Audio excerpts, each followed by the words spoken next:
Pensionerlar, zudlik bilan e'tibor bering. Pensiya olayotganingizni tasdiqlovchi hujjatni hozirdan tayyorlab qo'ying. Bu ma'lumot har bir pensionerga, nogironlik pensiyasi oluvchilarga, bo'g'uvchisini yo'qotganlik pensiyasi oluvchilarga, shuningdek pensioner ota-onasi bor farzandlarga ham tegishli. Men bugun sizga oddiy tilda tushuntirib beraman. Qaysi hujjat kerak, nima uchun kerak, qayerdan olinadi. Kimlar buni kechirmasligi lozim va qaysi xatolar odamlarni ovora qilib qo'yadi. Kanalga hoziroq obuna bo'ling, videoga like bosing. Chunki bu mavzu ertaga sizning o'zingizga yoki yaqinlaringizga juda kerak bo'lib qolishi mumkin. Men gapirayotgan hujjat bu pensioner ekaningizni, ya'ni sizga pensiya tayinlanganini va hozirda pensiya olishingizni tasdiqlovchi ma'lumotnoma yoki guvohnoma hisoblanadi. Ko'pchilik buni faqat pensiya daftarchasi yoki bank kartasi bilan adashtiradi. Lekin amaliyotda pensiya kartangizda pul tushayotgani har doim ham rasmiy tasdiq sifatida qabul qilinavermaydi. Ayrim idoralar, banklar, kommunal xizmat tashkilotlari, sanatoriy yoki tibbiy yo'llanma beradigan joylar, ijtimoiy yordam bo'limlari aynan pensiya oluvchi ekaningizni tasdiqlovchi rasmiy hujjat so'rashi mumkin.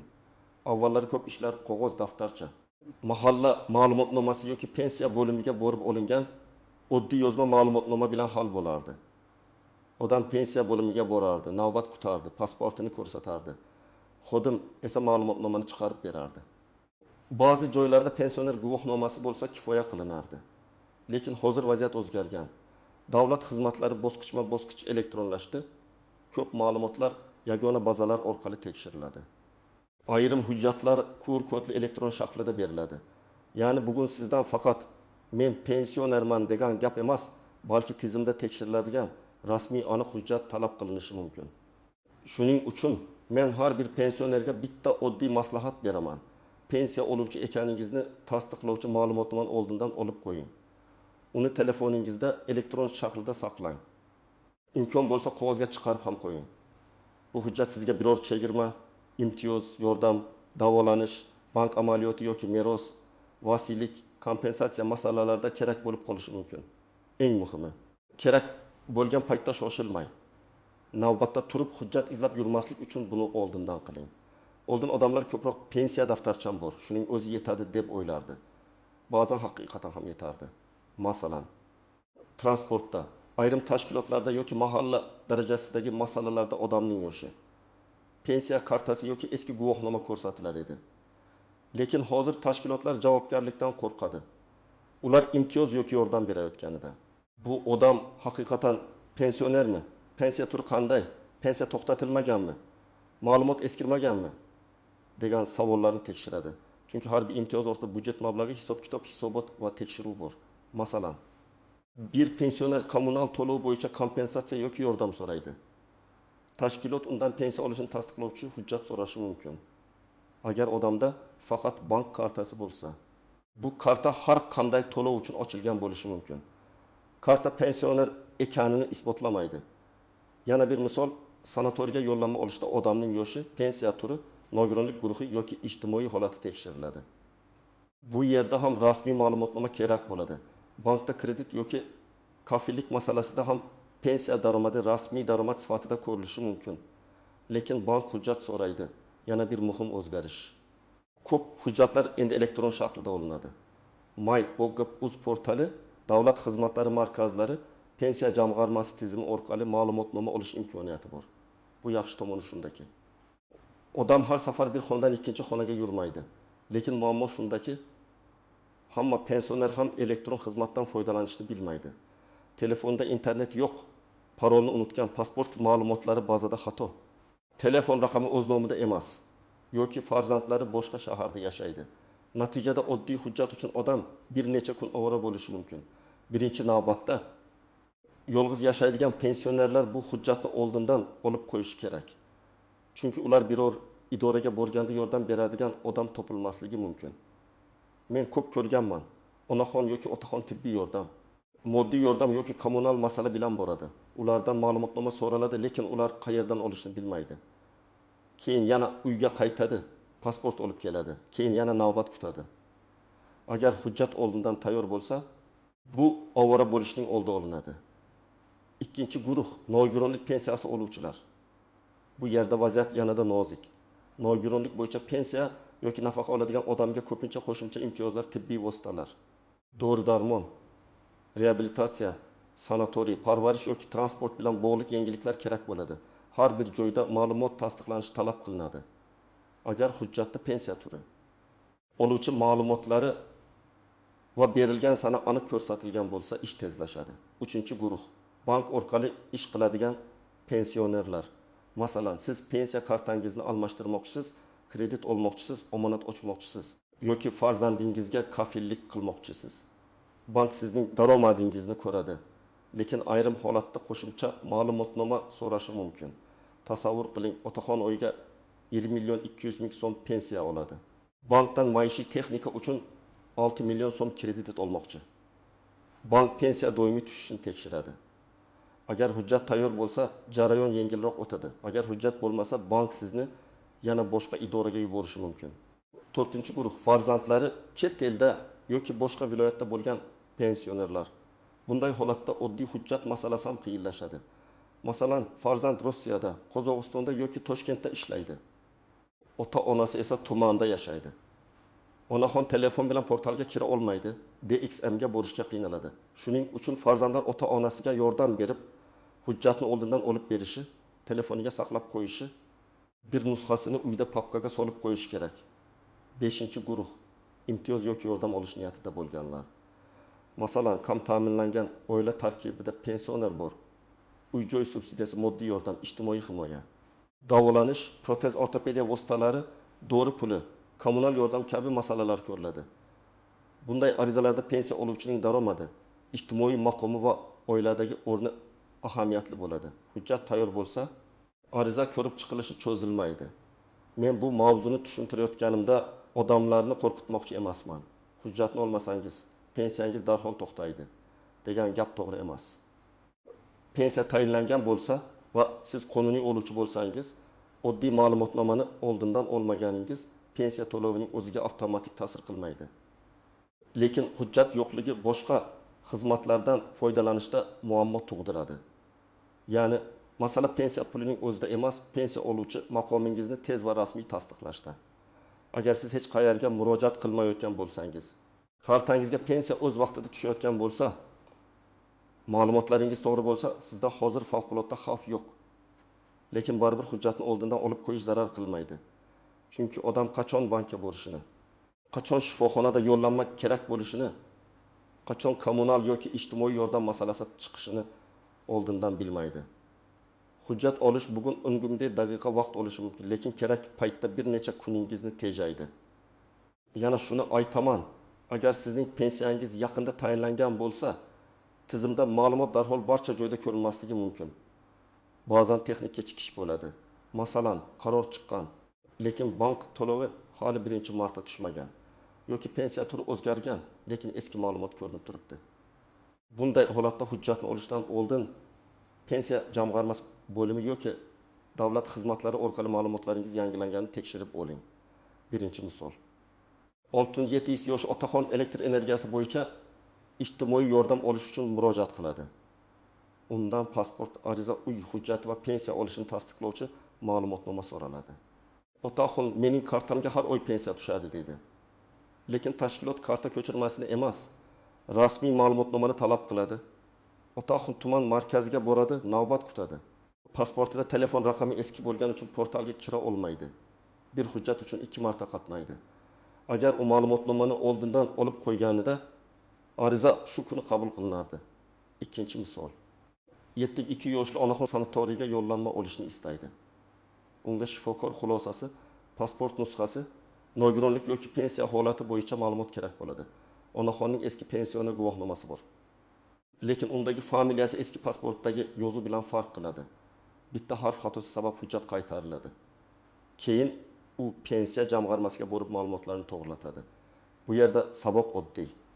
Hujjatni olib qo'yishning o'zi yetmaydi. Undagi ism, familiya, tug'ilgan sana, pasport yoki ID karta ma'lumotlari to'g'riligini ham tekshirish kerak. 3-misol. Pensioner oyiga 900.000 so'm pensiya oladi.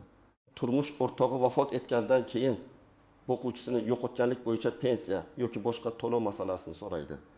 idorada undan o'z pensiyasi, marhumning hujjatlari, nikoh guvohnomasi, o'lim guvohnomasi va boshqa ma'lumotlar so'raladi. Agar pensioner o'zining amaldagi pensiya maqomini tasdiqlovchi ma'lumotnomani oldindan tayyorlab qo'ysa, ishning bir qismi osonlashadi. Aks holda har bir bosqichda yangi hujjat izlashga to'g'ri keladi. 4-misol. Farzand onasiga telefon orqali elektron ma'lumotnoma olib bermoqchi bo'ladi. Lekin onasining telefon raqami o'z nomida emas, portal tasdiqlash kodini qabul qilishda muammo chiqadi. Yoki ID karta ma'lumotlari yangilangan, lekin eski pasport raqami bilan tizimga kiritilgan. Bunday mayda ko'ringan xatolar amalda katta kechikishga olib keladi. Shu sabab men farzandlarga aytaman: ota-onangizning telefon raqami, pasport yoki ID kartasi, pensiya kartasi, elektron kabinetga kirish imkoniyati tartibli bo'lsin. Amaliyotda bir nechta turdagi hujjat uchraydi. Birinchisi, pensiya tayinlanganligi yoki pensiya olib ekaningiz haqida ma'lumotnoma. Bu eng ko'p kerak bo'ladigan hujjat. Unda odatda fuqaroning ism, familiyasi, tug'ilgan sanasi, pensiya turi. Ayrim hollarda pensiya miqdori yoki tayinlangan sana ko'rsatiladi.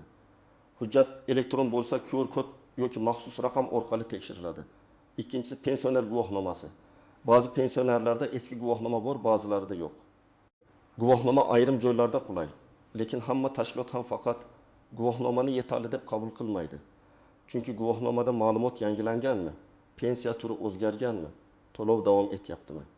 Bular har doim ko'rinmasligi mumkin. Uchinchisi, pensiya miqdori haqida ma'lumotnoma. Bu bank, kredit, subsidiya, moddiy yordam, sud, notarius yoki boshqa moliyaviy masalalarda kerak bo'lishi mumkin. Masalan, sizning pensiyangiz 1.500.000 so'm bo'lsa, ayrim idora aynan miqdorini bilishi kerak. Bu daromadni hisoblash uchun zarur. Faqat pensioner degan maqom yetmasligi mumkin. 4-si, pensiya to'lovlari tushumi bo'yicha bank ko'chirmasi. Bu rasmiy pensiya ma'lumotnomasining o'rnini har doim bosmaydi, lekin ayrim moliyaviy tashkilotlar uchun qo'shimcha dalil bo'ladi. Masalan, oxirgi 6 oyda pensiya tushganini ko'rsatish kerak bo'lsa, bankdan ko'chirma olinadi. Men maslahat beraman. Pensiya ma'lumotnomasi alohida, bank ko'chirmasi alohida hujjat ekanini chalkashtirmang. Birinchi nozik masala.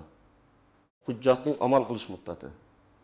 Ba'zi ma'lumotnomalar 1 oy, ba'zilar 3 oy, ba'zilar esa talab qilayotgan tashkilot belgilagan muddat ichida qabul qilinadi. Hujjat elektron bazadan tekshirilsa ham, ayrim idora yangi olingan bo'lsin deb aytadi. Shuning uchun siz hujjatni oldindan olib qo'ying, lekin muhim ariza topshirayotgan kuni uning yangiroq nusxasini ham olishga tayyor bo'ling. Ikkinchi nozik masala. Ma'lumotlardagi xato. Ismda bitta harf, tug'ilgan sanada bitta raqam, pasport seriyasida bitta belgi xato bo'lsa, hujjat qaytarilishi mumkin. Ayniqsa eski kiril yozuvidagi hujjatlardan lotinga o'tishda, nikohdan keyin familiya almashganda, pasport ID kartaga almashtirilganda xatolar uchraydi. Men tavsiya qilaman, hujjatni olgan zahoti deb qaramang, har bir satrni tekshiring. 3-nozik masala. Pensiya turi. Yoshga doir pensiya, nogironlik pensiyasi, boquvchisini yo'qotganlik pensiyasi, ijtimoiy nafaqa va boshqa to'lovlar bir xil narsa emas. Odamlar ko'pincha hammasini pensiya deb ataydi. Lekin huquqiy jihatdan farqi bor. Masalan, bir imtiyoz faqat yoshga doir pensionerlarga tegishli bo'lishi mumkin. Boshqasi nogironligi bo'lgan shaxslarga, yana boshqasi kam ta'minlangan oilalarga. Shuning uchun hujjatda aynan qaysi to'lov yoki maqom ko'rsatilganiga e'tibor bering. 4-nozik masala, ishonchnoma. Agar pensionerning o'zi bora olmasa, farzandi yoki yaqin qarindoshi uning o'rniga hujjat olishga harakat qiladi. Ba'zi hollarda oddiy yordam yetadi. Masalan, elektron kabinet orqali pensionerning roziligi bilan ma'lumotnoma chiqariladi. Lekin ayrim rasmiy harakatlar uchun notarial ishonchnoma talab qilinishi mumkin. Ayniqsa bank pensiya pulini olish, ariza berish, to'lovni o'zgartirish, hisob raqamini almashtirish kabi masalalarda ehtiyot bo'lish kerak. 5-nozik masala, doimiy yashash joyi va ro'yxat. Pensioner bir viloyatda va boshqa joyda yashayotgan bo'lishi mumkin. Elektron tizimda ma'lumot bor.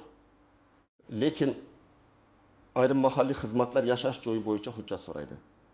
Masalan, Toshkentda yashayotgan, lekin viloyatda ro'yxatda turgan pensioner mahalliy yordamga murojaat qilsa, qo'shimcha hujjatlar talab qilinishi mumkin. Buni oldindan aniqlash kerak. Endi nima qilish kerakligini aniq aytaman. Birinchi qadam, pasport yoki ID kartangizni tayyorlang. hujjatdagi ism familiya tug'ilgan sana shir. Ya'ni shaxsiy identifikatsiya raqami to'g'ri ekanini tekshiring. Agar sizda eski pasport bo'lsa va yaqinda ID kartaga almashtirgan bo'lsangiz, yangi ma'lumotlar tizimda to'g'ri aks etganiga e'tibor bering. Ikkinchi qadamda pensiya kartangiz va oxirgi pensiya tushumlarini tekshiring. Bu asosiy hujjat emas, lekin muammo bo'lsa darhol bilasiz. Masalan, pensiya odatda har oyning ma'lum sanasida tushsa, lekin kechiksa. Sababini bankdan yoki pensiya jamg'armasidan so'rash kerak. Ba'zan bank kartasi muddati tugagan, hisob bloklangan yoki texnik muammo bo'lishi mumkin. Uchinchi qadam, ma'lumotnomani olish yo'lini tanlang. Agar internetdan foydalana olsangiz, May, Bokkap, Uz orqali elektron davlat xizmatlaridan foydalanib, pensiya yoki nafaqa oluvchi ekaningiz haqida ma'lumotnoma olish imkoniyatini qidiring. Elektron xizmatda odatda shaxsni tasdiqlash, telefon raqamiga kod olish, kerakli ma'lumotnomani tanlash va yuklab olish bosqichlari bo'ladi. Hujjatni PDF shaklida telefoningizga saqlang. 4-qadam, agar internetdan foydalana olmasangiz, davlat xizmatlari markaziga boring. O'zingiz bilan pasport yoki ID karta oling. Xodimga aniq ayting, menga pensiya oluvchi ekanimni tasdiqlovchi ma'lumotnoma kerak yoki pensiya miqdori haqida ma'lumotnoma kerak. Qaysi tashkilot so'rayotganini ham ayting. Chunki maqsadga qarab hujjat turi farq qilishi mumkin. Masalan, bank uchun pensiya miqdori kerak bo'ladi, sanatoriy uchun pensioner maqomi va boshqa tibbiy hujjatlar kerak bo'lishi mumkin. 5-qadam, pensiya jamg'armasining hududiy bo'limiga murojaat qiling. Agar elektron tizimda xato chiqsa, ma'lumot topilmasa, pensiya turi noto'g'ri ko'rinsa, familiya xato bo'lsa yoki pensiya to'xtatilgan deb chiqsa, buni oddiy ma'lumotnoma bilan hal qilib bo'lmaydi. Bunday paytda hududiy bo'limga borib, ma'lumotlarni tuzatish yoki aniqlashtirish kerak. O'zingiz bilan pasport, pensiya tayinlanganiga oid eski hujjatlar, bank rekvizitlari, zarur bo'lsa nikoh yoki familiya o'zgarganini tasdiqlovchi hujjatlarni oling. 6-qadam, hujjatni saqlash tartibini qiling. Men har bir pensioner oilasiga bitta papka tutishni maslahat beraman. Bu papkada pasport nusxasi, pensioner ma'lumotnomasi, pensiya kartasi rekvizitlari, tibbiy hujjatlar, nogironlik bo'yicha hujjatlar, telefon raqamlari, bank nomi, yaqin qarindoshlarning aloqa raqamlari bo'lsin. Elektron nusxasini esa farzandingiz yoki ishonchli yaqin insoningiz telefonda ham saqlab qo'ysin. Bu favqulodda holatda juda asqatadi. 7-qadam, ariza yozishda aniq yozing. Agar biror tashkilotga murojaat qilsangiz, pensiya oluvchi ekanimni tasdiqlovchi ma'lumotnomani ilova qilaman deb ko'rsating. Agar pensiya miqdori ahamiyatli bo'lsa, oylik pensiya miqdorini hisobga olishingizni so'rayman deb yozing. Arizaga sana telefon raqam, manzil va imzo qo'yishni unutmang. Ko'p arizalar hujjat yetishmasligidan emas, oddiy ma'lumotlar to'liq yozilmagani uchun qaytariladi. Birinchi ogohlantirish, hujjatni begona odamlarga topshirmang. Pasport nusxasi, shir, bank karta ma'lumotlari, telefon kodlari juda muhim. Kimdir men sizga ma'lumotnoma olib beraman, telefoningizga kelgan kodni ayting desa, juda ehtiyot bo'ling. Kod orqali elektron kabinetga kirish, ariza yuborish yoki boshqa xizmatlardan foydalanish mumkin. Faqat ishonchli farzand, yaqin qarindosh yoki rasmiy xodim bilan ish qiling. Ikkinchi ogohlantirish, bank karta pin kodini hech kimga bermang. Pensiya hujjati kerak bo'lishi mumkin, lekin buning uchun karta pin kodi kerak emas. Agar kimdir ma'lumotnoma olish uchun pin kod so'rasa, bu noto'g'ri. Rasmiy idorasida sizdan pin kod talab qilmaydi. 3-ogohlantirish. Eski hujjatga suyanib qolmang. 5 yil oldin olingan ma'lumotnoma bugungi ariza uchun yetarli bo'lmasligi mumkin.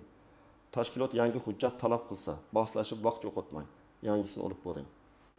Lekin ular nimani talab qilayotganini aniq yozma yoki og'zaki tushuntirib berishini so'rang. Pensionerlik maqomimi, pensiya miqdorimi, bank tushumimi, nogironlik holatimi? 4-ogohlantirish. Hujjatda QR kod yoki tekshiruv raqami ko'rinadigan bo'lsin. Agar hujjatni printerdan chiqarsangiz, sifatsiz chiqarilsa, QR kod o'qilmasligi mumkin. Telefon ekranidan ko'rsatishda ham fayl tiniq ochilishi kerak. Shuning uchun PDF faylni o'chirib yubormang, rasmga aylantirganda sifati pasaymasin. 5-ogohlantirish, har bir imtiyoz ham avtomatik berilmaydi. Pensioner ekaningizni tasdiqlovchi hujjat borligi sizga barcha yordamlar darhol beriladi degani emas.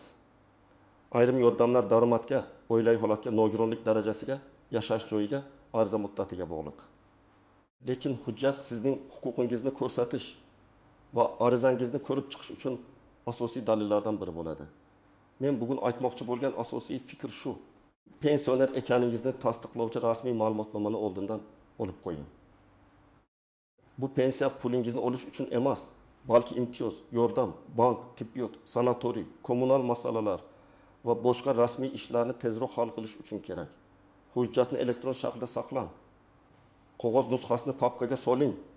Ma'lumotlar to'g'riligini tekshiring va kerak bo'lsa yangilab turing. Agar siz pensioner bo'lsangiz, bugunoq pasportingizni, pensiya kartangizni va mavjud hujjatlaringizni bir joyga jamlang. Agar ota-onangiz pensioner bo'lsa, ularga yordam bering. Ma'lumotnomani olib bering, telefoniga saqlab qo'ying. Uydagi hujjatlar papkasini tartiblang. Bu oddiy ishda ko'rinadi, lekin kerak paytda odamni navbatdan, asabiylikdan, ortiqcha xarajatdan va bir necha kunlik ovora bo'lishdan saqlaydi. Sizda pensionerlik hujjati bilan bog'liq muammo bo'lganmi? Davlat xizmatlari markazida, bankda yoki pensiya bo'limida sizdan qaysi ma'lumotnomani so'rashgan? Tajribangizni izohlarda yozib qoldiring, boshqalarga ham foydasi tegadi. Videoga like bosing, kanalga obuna bo'ling va yaqinlaringizga yuboring. Chunki bu ma'lumot har bir pensioner oilasiga kerak bo'lishi mumkin.